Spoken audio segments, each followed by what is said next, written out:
That's Christian Amanpour reporting. Meir Javedanfar is director of the Middle East Economic and Political Analysis Company. He joins us now from Tel Aviv. It's good to have you, sir. I mean, as Christian rightly pointed out, this is a complex, complicated time, not just for the country, but for the region as a whole.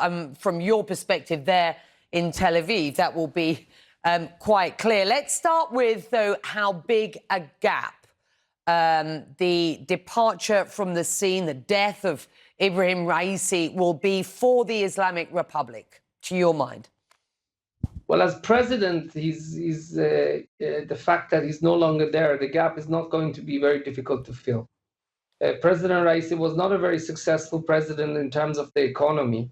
In Iran, the president's hands are usually tied because although they have a lot of responsibility, the authority to carry out things really remains in the hands of the supreme leader. And this was discovered soon after the revolution, Becky. You know, the first prime minister of Iran, Mr. Bazargan, said, being a prime minister, which back then had almost the same authority as president, is like having a knife, but the blade is in someone else's hand. So the blade was in the hands of the supreme leader. The same applies to the president in Iran. Of course, the relationship with Ayatollah Khamenei does bolster their power. But President Raisi was not somebody with a background in security. He was not somebody with a background in Iran's bureaucracy. He was the chief of the judiciary. He cut his teeth in the judiciary system of the Islamic Republic. And he was not a man of vision. He was not a charismatic politician who came to change things. He was a follower of Ayatollah Khamenei, and the economy which he was supposed to manage actually got worse under him. I mean, under President Rouhani, President Rouhani inherited Iran's economy at 39% inflation in 2013. He brought it down to 15% by 2015 already, 2 years after being in power. Mr. Raisi, the average inflation rate under his term was 45%. So the filling of his shoes is not going to be that difficult. The vice president is a man by the name of Mohammed Mokbar. Just tell us what we know about what happens next, so far as the constitution is concerned, what we know about the vice president, and what the likely consequences are for foreign policy and national security. As you rightly point out, not the files held by the presidency necessarily, certainly not the ideological direction of the country. That's certainly not a file held by the presidency. But what do we know about the man who is likely to take on this role going forward?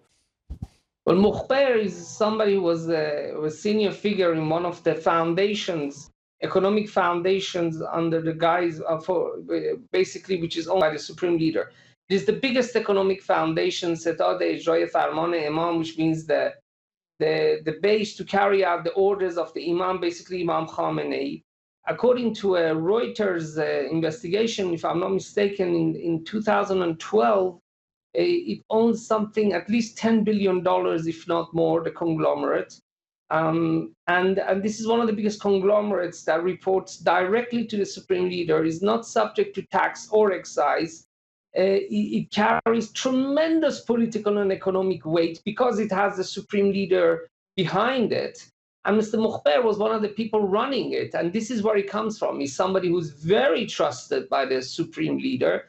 But again, these are not people who are who have a vision, who are people who are going to change things or are going to envision some new way to develop Iran's economy. Their job is most importantly to follow the orders of the supreme leader. As somebody once said, the supreme leader says where the rails of the track goes, and their job is to just put the rails there. This is his job. He's not going to be somebody who's going to change things much. And him and the vice president, the speaker of the parliament, Mr. Ghalibaf, and the head of the judiciary, Mr. Ejei, for the next 50 days are going to arrange a new presidential election, which will have to be held by, if I'm not mistaken, 8th of July. Let's get some response not least from the Iranian-backed proxies around the region.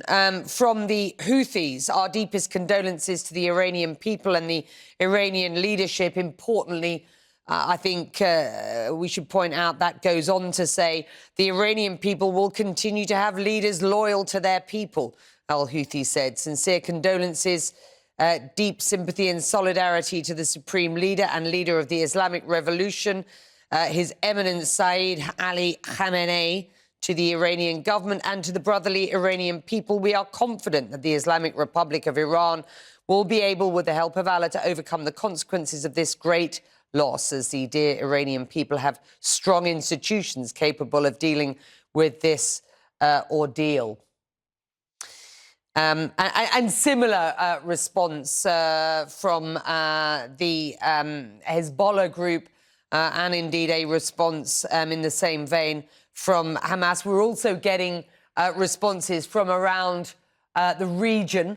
Well, I tell you what, before I get you a regional response, let's just get your reaction to the response of the Iranian proxies to this news. You know, Becky, when it comes to Iran's proxies, the person we should focus on alongside Mr. Raisi is the other person who was killed in the helicopter crash. That's Foreign Minister Amir Abdullahian. He, according to his own account, is a fluent Arabic speaker, very, very close to Sheikh Hassan Nasrallah, the head of Hezbollah.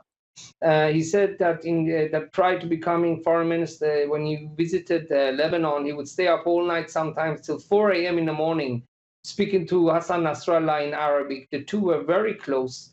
The foreign minister was somebody with a security background, somebody who was, again, in charge of carrying out the Islamic Republic's policies, proxy policies in the Middle East, and I think successfully so.